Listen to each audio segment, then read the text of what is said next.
มาเด้อมาเด้อมากินน้ำกันพี่น้องปองไปเปิบมือค่ะเปิบมือ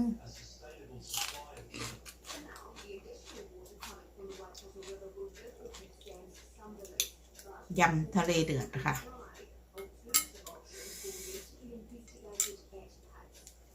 กุ้งหอยปูปลามีครบค่ะ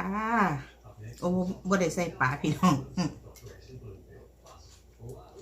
ใส่แต่ปลาหมึกก้ามปู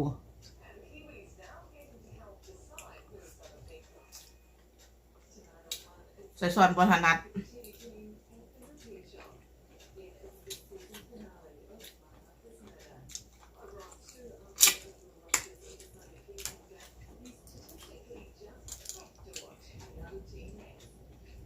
ปูมากรัมยังไงนะคะ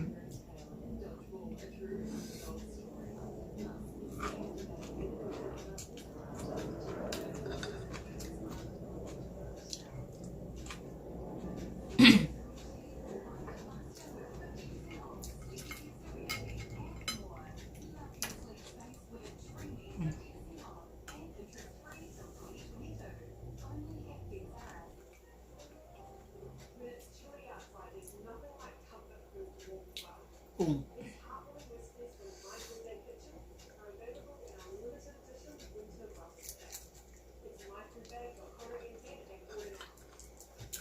กุ้งตัวยังไงหวาน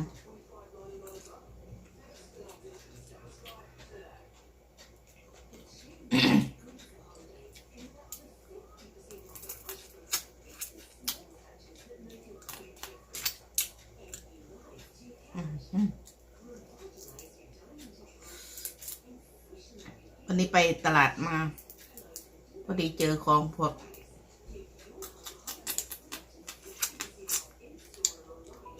ก็เลยเอามาซะเลย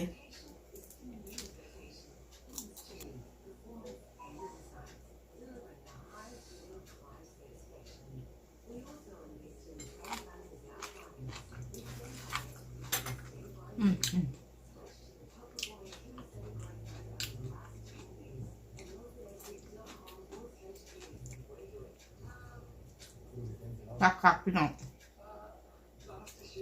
อกฉุบนะปลาหมึกตอนหน่อย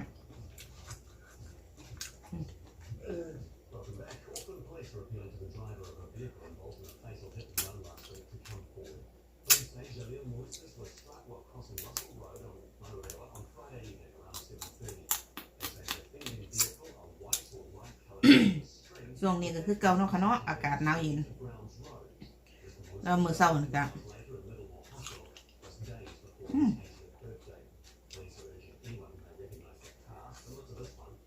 ก้านข้าวเกี๊ยวนี่บ่เป็นหอมเด้อค่ะเด้อ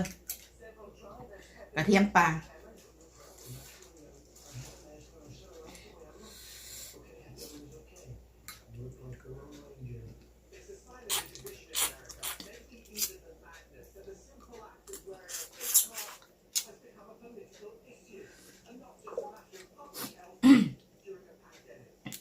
ปูมากกันนี้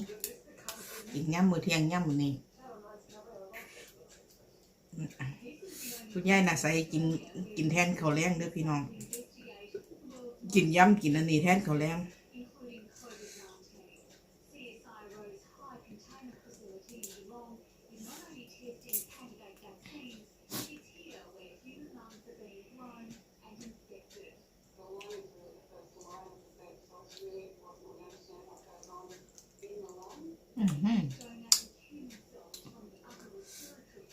สมนี้ก็ไม่อยากใส่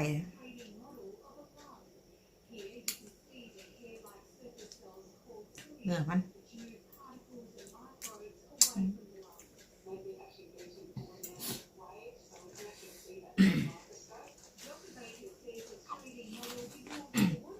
โอ้แซ่บ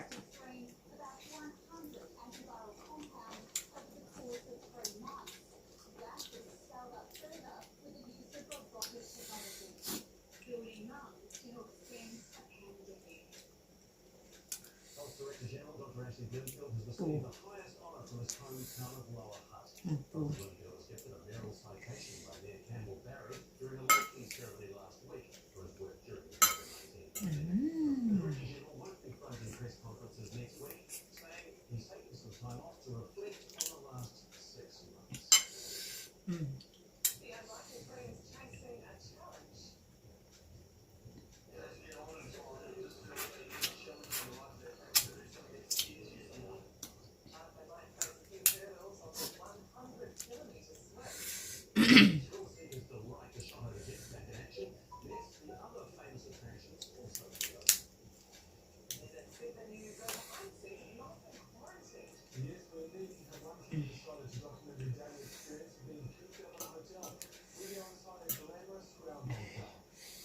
อ้ยแซ่บพี่น้อง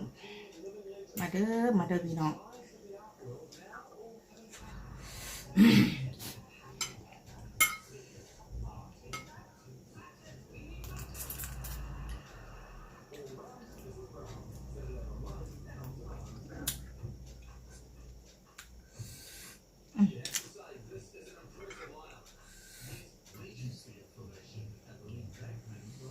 หากินปูมันเบิดกัน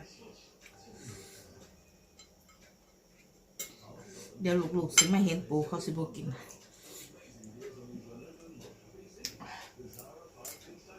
แซ่บเนื้อคำบรรยาย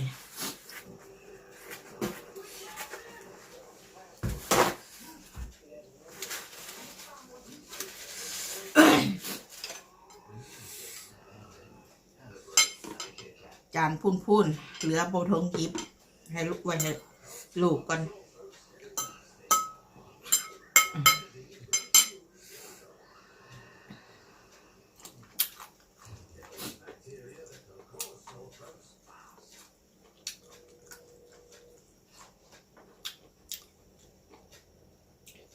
สำหรับวันนี้ก็อีกเช่นเคยเนาะค่ะเนาะ